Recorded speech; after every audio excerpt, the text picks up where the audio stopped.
Welcome to the Butcher versus the Spin Instructor, presented by LB's Meat Market, week number 3 in the big competition.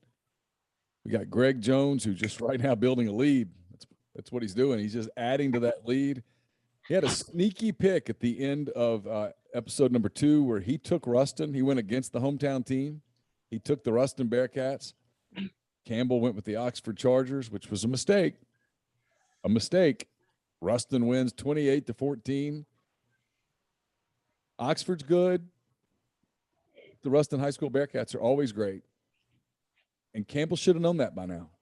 And hey, I couldn't pick against my own high school. I don't want to hear it. Greg was smart enough to say, hey, you know what?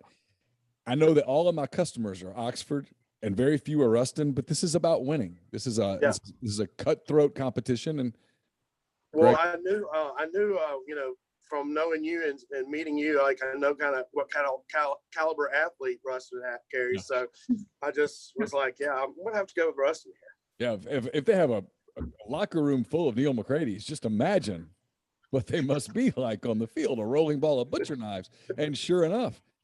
All right, speaking of butcher knives, what's going on at LB's Meat Market? I just got done cutting a beef tenderloin for a customer that called in. So they're going to have a 4-pound beef tenderloin to cook this weekend. So it should be always something to look forward to. Just got done with doing all the sausages. We've got plenty of Swayze sausage, ribeye sausage, and the truck will be here tomorrow morning with the fresh fish. So hopefully just ready for another good solid weekend after the first home game last weekend. This feels like we're piling on Campbell here. Campbell loves filet steaks, but she doesn't like beef tenderloin. Beef tenderloin. Yeah. We've covered this, but yeah, it's okay. You can get fillets at LB's as well. They're fantastic. The bone-in strip, the bone-in ribeye are my personal favorites, but you can't go wrong. Greg mentions the sausages, the chicken, pork. The seafood coming in late this week. So it's all at LB's right there on 2008 University Avenue in Oxford, right across from Kroger. Can't miss it right there in that shopping center. If you've never been to LB's, make sure you make that part of your trip. If you've been to LB's, don't forget on the left side, the frozen area, get this frozen stuff. It's $2 off. And if you're not in a giant hurry, frankly, sometimes that's the way to go. You can let that thaw a little bit, and it's just like the fresh stuff. Yeah. Right, let's jump into picks. First, last week, Greg, you went 6-4. Campbell went 5-5. You both still doing quite well. You're both well above 500. Greg has a 3-game lead heading into week number 3. He built on his 2-game lead with a 1-game advantage over the week set. So 3-game lead for Greg as he tries to march towards a championship here in season number 2. Yeah, I want to congratulate Campbell on running out on the field in the Texas game. I bet that was something that you never thought that you would do, going to a college football game, running out on the field. Well, I can't say that I was physically there, but Campbell sent the text in the family text. It's about that game kicked off at 6, and it was about 3:30, 4 o'clock. She goes, "It is so hot," and I was like, "She's not going to make it to the game." And she actually made it. I actually made it into the game for about 20 minutes, and then I was like, "I'm walking home." So I walked in. Greg, when they tell you, "Hey, it's hot out," you probably should stay hydrated. They probably mean mix a few waters in during that hydration process, and I get the impression that Campbell may have been hydrating, but not with water. And by about she was using the ice as her hydration but just the ice sometimes just isn't that quite enough. What was the drink of the day on Saturday, Campbell? Well, I actually did not drink that much. By the time I went home, I was totally fine. But yeah, I just have the typical, cheap vodka with water and Crystal Light. So yeah, I was like a very classic low carb drink to have. Yeah, low calorie. So All right. Yeah. I'm good. Over here drinking bourbon and ginger ale, eating sausage and some steak. All right. Yeah, it was a big game for Arkansas. Congratulations to the Razorbacks. Big win over Texas. Welcome Texas into the SEC by reminding them there are no weeks off in this league. None, zero, with the possible exception of Vanderbilt week. That's about the only time you get a quasi week off in this league. Yeah, there's been some really good memes on Twitter. What was it? The one I liked was McConaughey in his Lincoln commercial, driving into Fayetteville, and then the picture of him in dirt, like leaving Fayetteville. There's a bunch of good ones, and of course there's just a bunch of good ones that I like, and I'm glad that Arkansas's give them the medicine. That's what they need. All right, let's jump into the games this week. Arkansas's got a home game. Ole Miss has a home game, so there's a lot for us to talk about. But we start with this one: New Mexico, the Lobos, a 27.5-point underdog at 7th-ranked Texas A&M. This is a game that kicks off at 11 a.m. You can see it on the SEC network. Greg, you get to go first because, once again, you're the weekly champ. Yeah, well, it seems like the Texas A&M players visited downtown Denver before the game last week. So good for them. I'm glad they squeaked one out at the end. But yeah, maybe they bounce back this week at home. They probably play with a little bit more energy. So I'm going to go with Texas A&M here. Campbell? Well, I don't really know much other than you told me that Texas A&M lost their quarterback last week. Yeah, Haynes King out for 3 to 7 weeks. Sounds like close. How come I just found out about this? Well, Greg, I don't know what to tell you. I mean, you're the chief. Okay, I get it. I'll still stick with Texas A&M. I'm sorry. I need to get on my Twitter research before I do this. Yeah, for sure. Haynes King out 3 to 7 weeks for the Aggies, which could really impact them. Well, I'll just go with New Mexico because Greg went with Texas A&M, and I got to catch back up. So maybe probably a good one to do. Yeah, I will tell you, Campbell, be careful here chasing on week 3. Chasing points on week 3 can be a dangerous. I can attest to that. Greg did this last year and just dug a hole. There are some other SEC games that we're not picking here because there are no lines. Chattanooga's at Kentucky. Southeast Missouri is at Missouri. Tennessee Tech is at Tennessee, but we're not fooling with those because there's no line that you can get unless you're offshore. And if that's the case, if you're betting on Tennessee Tech at Tennessee, you've got a problem. All right, number 1, Alabama is a 15-point favorite at number 11, Florida. This game at 2:30 Central on CBS. Again, the Crimson Tide, a 15-point favorite over the Gators in Gainesville. Campbell, what do you think? Well, as always, I'll just go with Alabama for this one. I don't really feel like I need an explanation at this point. No, it's about as scientific as you have to be with the Crimson Tide. Greg, what do you think? Yeah, I mean, I'll have to agree with her here on this. It's just I told myself that I was going to take Alabama every game this year and then collect my money at the end of the year. So why not be? We're not afraid of 15 points here. I think the Tide comes to town and rolls. That's and they might not. They might slip up next week. I will see. We'll see. Yeah, they've got some interesting games coming up. Alabama does. Ole Miss in a couple of weeks. Southern Miss next week. But after that, who knows? Maybe somebody gives them a shot. They look really good. They did look mortal last week a little bit against Mercer. I think maybe because they were asleep, but we'll see. All right, here we go. Arkansas, now 20th in the country after beating Texas. They're at home for the 3rd straight week. It's a 3:00 game.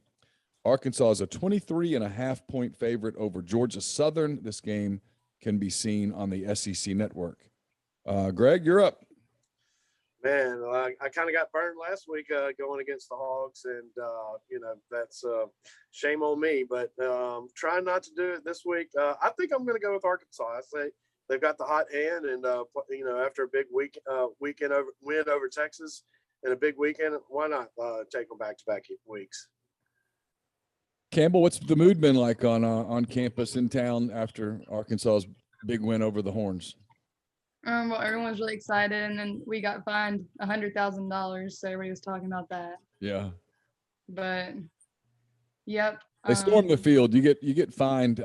You get fined if you storm the field. Yeah. And I knew Because that. nobody wants that fun. I didn't expect it to be $100,000. Yeah. Well, I mean, I guess that's the price to have if you want to enjoy your team winning, I guess. I mean, that's ridiculous. Hopefully they pay them in pennies. like Kiffin did last year. Yeah, if Arkansas commits another field storming, it'll be $250,000. Hopefully it's paid pennies. All right, so you both have the Hogs covering the 23.5. Here's a really interesting game kicks off at the same time. Mississippi State, fresh off of an impressive win over North Carolina State. Mississippi State's a 3-point favorite at Memphis. They're at Liberty Bowl Memorial Stadium. Again, a 3 p.m. start. You can see this game on ESPN2. Campbell, you're up. I don't really know what to say for this one. I'll have to go with, one of my typical angles. I have friends that go to Mississippi State. So, yeah, I might have gotten you with that one. So, I'm going to pick Mississippi State. All right, so Greg, she's laying the 3. This is a fascinating line. I've looked at it for our picks that come out on Thursday, and I go back and forth. What do you think? Well, I mean, Memphis scored a lot of points last week. They're going to be playing a different style defense and an SEC caliber with Mississippi State. I think it's going to be a great game. There will be cowbells, or there won't be cowbells. Cowbells are not allowed in Liberty Bowl Stadium. There's a couple of rumors about how that came to be, but they're not allowing them in. Well, that would be awkward for a Mississippi State fan not to show up with his cowbell. So we're going to go with Memphis Tigers. I like Memphis this week. It's going to be a really good game. I'm interested to see it. One that the only thing interesting here, guys, is the betting line. This is a ton of points for an SEC game. South Carolina is at number 2 Georgia. This is a 6 p.m. Central game. You can see it on ESPN. South Carolina is getting 30.5 points in an SEC game. So, Greg, what do you think? Is that too rich for your blood? Or are you going to lay them? Well, I mean, I know they have the a grad student transfer that's being the quarterback at South Carolina, so he would be almost like cutting video for the team if he wasn't being played. So and they squeaked one out last week against East Carolina. Yeah, got Georgia totally wrong last week. That's for sure. The last time South Carolina went into Athens, they were a 17-point dog and they won the game. So. Might be a little bit different situation here. I think that's a lot of points. I'm going to see South Carolina maybe play a defensive game for them and hold on to it. And let's go with the South Carolina Gamecocks. All right, Campbell. Greg is taking all of those points. Are you taking them too, or are you going to lay them? 30.5 points in Athens. Well, I was going to go with the angle that I did the last time that I went to a journalism conference at South Carolina. You did? But I don't know. I don't know if I should disagree with him for this one and say that I have family that are Georgia fans for this one. So you have conflicting angles in your own head right now. Yeah. So, I'll switch it up. Maybe something good will happen. I'll go to Georgia. All right. Campbell's going to lay 30.5. They covered the huge line last week against UAB. We'll see if they can do it again. And the most probably compelling game of the week, if you're in the SEC and you're just looking at it objectively, number 22, Auburn heads to Penn State. The Nittany Lions ranked 10th in the country. This is a game that kicks off at 6:30 Central. You can see it on ABC. If you're looking for something to watch those 30 minutes before Ole Miss kicks, this would be one that I would recommend. Auburn and Penn State. Auburn is a 6.5-point underdog at Penn State. Greg, what do you think? Is it Campbell? It's whatever. No, it doesn't matter. Greg, go ahead. I think it's going to be a really good game. I mean, Penn State got a big in-conference win against Wisconsin last week or something like that. 2 weeks ago, they beat Wisconsin in the opener. Yeah. Yeah. So that's a good game for Penn State, and we'll see. I just think SEC team on the road with getting points. I'm just going to go with Auburn here. Campbell, you visited Auburn. That usually is a reason enough for you to take the Tigers. Am I right here? You're going to take your 6.5 points? No, I've actually always gone against Auburn because I didn't like it when I. That's right. Yeah, You hated. That's right. So She I got in think the car. She got in the car, Greg. We were leaving Auburn. She got in the car and she just goes, "I hated it." yeah, I hated it. Yeah. But Bet that was a fun trip back home. It actually was. By the end of that trip, we were talking about. She knew where she wanted to go, and we were done. That was the end Yeah. of. It actually was it was a very productive trip. I agree. But I'm gonna stick with the fact that I never pick Auburn because I hated my tour. So I'm going to Penn State. What did you hate about the tour so much? I know people are probably wondering. What was it about the I think Auburn tour? I've mentioned before that they literally would not stop saying War Eagle. It was like every 5 seconds someone was saying War Eagle, someone was making you say War Eagle. They're like greeting you to each other instead of hey, how are you? Was War Eagle. Like Yeah, I'm out on that. yeah. I am too. Like at Ole Miss, no one's walking around in the Grove on a random Tuesday going hotty toddy, hotty toddy. You guys don't pass each other all day on the Fayetteville campus going woo pig, right? No. So that was what was it was a turn off for me to Auburn. I get that. All right. Same time for a kickoff, 6:30 SEC Network. It's Central Michigan at LSU. The Chippewas, as Greg reminded us in week 1, the Chippewas are a 20.5-point underdog. Campbell, what do you think? Well, you told me everything is going bad for LSU, so I don't really know anything else about either of these teams. So for that reason, I guess I'll go with Central Michigan. All right, she's going with the boys from the MAC. Greg, what do you think? Well, this is the second matchup for Central SEC matchup, and I think they did pretty decent against Missouri. Not saying that Missouri's a top upper echelon SEC team, but I think they're they hang tough, and I think 20 points might be a little too much. So not much bite in the Death Valley right now. So I'm going to go with the Chippewas. Yeah, my condolences to LSU assistant coach Kevin Falk. His 19-year-old daughter passed away earlier this week. I'm sure that's another thing weighing on LSU's minds as they go into this week. But my condolences to him. I've met him back in the day years ago. So long NFL career, and condolences to the Falk family. Yeah, really good running back. All right, Tulane.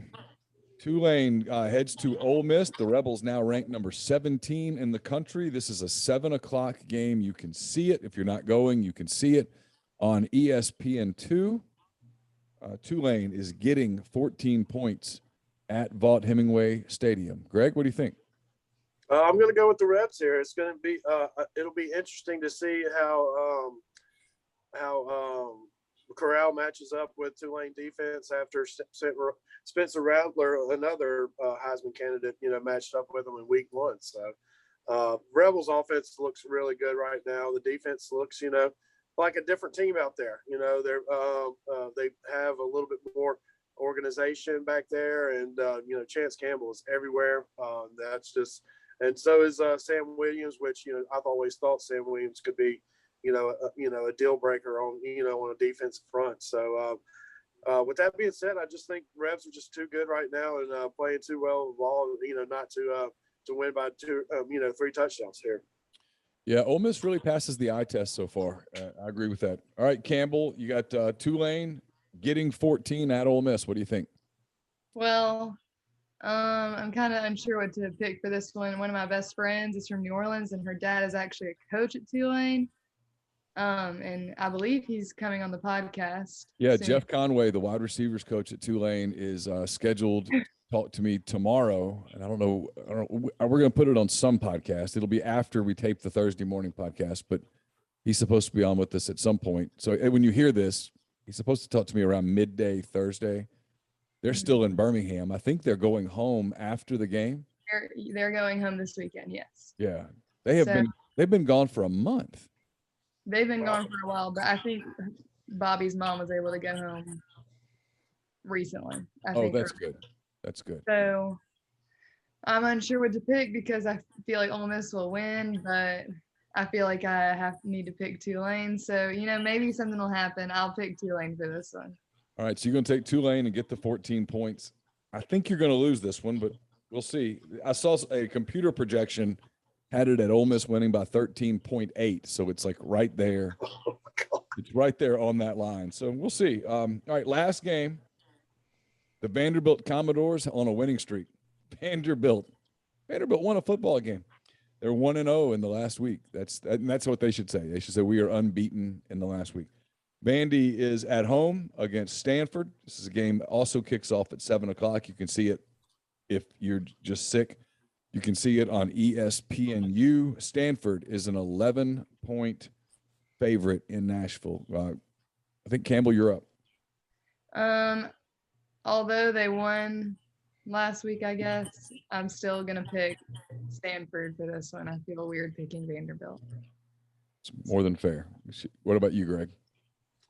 Stanford had a big win against USC last weekend. Playing pretty good ball right now. I think there's something fishy about this line. That's just me. But Nashville's a fun town. I went there last weekend.